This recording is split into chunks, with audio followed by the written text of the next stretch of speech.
कानों में बड़े बड़े कुंडल, चेहरा तेज से चमकता हुआ और आंखों में एक तपस्वी की गंभीरता। जब जब सीएम योगी आदित्यनाथ मंच पर आते हैं तो उनके पहनावे से लेकर चाल ढाल तक सब कुछ ध्यान खींचता है। लेकिन इन दिनों लोग एक खास चीज पर ठहर गए हैं, योगी जी के कानों में पड़े हुए कुंडल।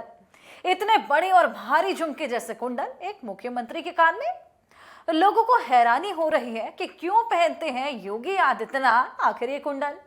क्या ये कोई फैशन है या इसके पीछे है कोई पुरानी परंपरा? असल में ये सिर्फ जेवर नहीं, ये एक पहचान है, नाथ संप्रदाय की एक बेहद खास धार्मिक पहचान।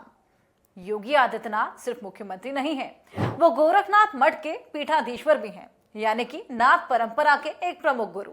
और इस संप्रदाय में जब कोई व्यक्ति पूरी तरह संन्यास लेता है, दीक्षा लेता है, तो उसे कान फाड़ने की एक रस्म से गुजरना होता है।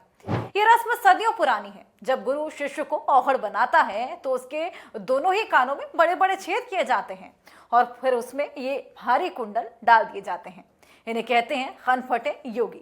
यह शब्द आपने सुना भी होगा, लेकिन शायद आपको ये नहीं पता था कि इनके पीछे इतनी गहरी परंपरा है। नाथ संप्रदाय में ये कुंडल पहनना सिर्फ एक प्रतीक नहीं है, ये उस योगी के गुरु दीक्षा, त्याग और तपस्या का संकेत है। तो योगी आदित्यनाथ जब ये कुंडल पहनते हैं तो वो किसी फैशन के लिए नहीं, बल्कि अपने धार्मिक कर्तव्यों और संप्रदाय की परंपरा के तहत पहनते हैं। उनके कान फाड़े गए हैं, ये कोई दिखावे की बात नहीं, बल्कि एक आध्यात्मिक जिम्मेदारी है। और यही वजह है कि चाहे मंच हो या संसद, ये कुंडल उनकी पहचान बने हुए हैं। अब सोचिए, एक तरफ देश के सबसे बड़े राज्यों का मुख्यमंत्री और दूसरी तरफ वो तपस्वी जो अपने शरीर पर भी गुरु परंपरा की छाप लिए चलता है। नाथ संप्रदाय के लोग मानते हैं कि कन फटना यानी कि अहंकार को त्याग देना, देह को छोड़कर आत्मा की यात्रा शुरू करना।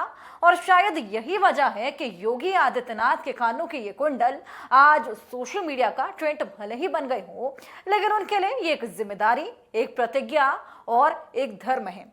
तो अगली बार जब आप योगी जी के कानों में वो कुंडल देखें तो समझिए वो सिर्फ एक जेवर नहीं, बल्कि एक साधु के जीवन का गहरा संकेत है, एक कनफटे योगी की पहचान जो सत्ता में बैठकर भी साधना नहीं भूलता।